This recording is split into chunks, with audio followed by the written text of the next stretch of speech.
Yan na yung sauce ng aking spaghetti. Ginisa ko yan kanina. Sauce ng aking spaghetti.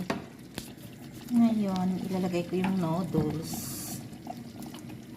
Yan. Alam mo na. Ang sauce yan pala, ketchup, mayonnaise, cheese. Pinanghalo-halo ko na lahat. Tsaka, nilagyan ko rin ng tomato paste para na masarap yung lasa. O, diba? Sige, halo-haluin mo lang hanggang lumambot yung noodles kasi hindi pa siya masyadong malambot. Kunting halo-halo pa. Wow.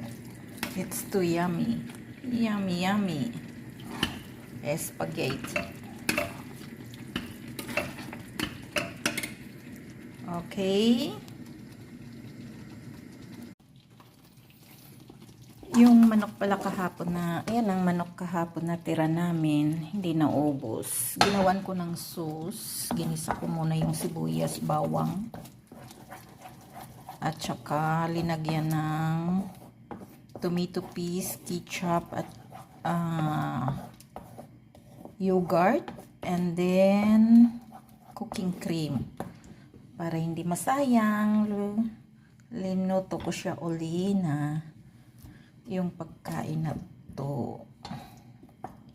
Yung tira to kahapon para hindi masayang.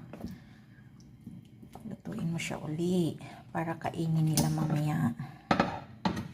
Ganito lang para hindi siya masayang.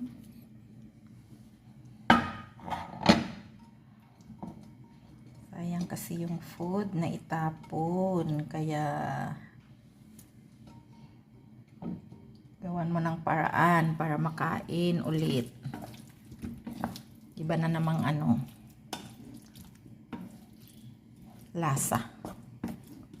Kasi may sushi kahapon tuyo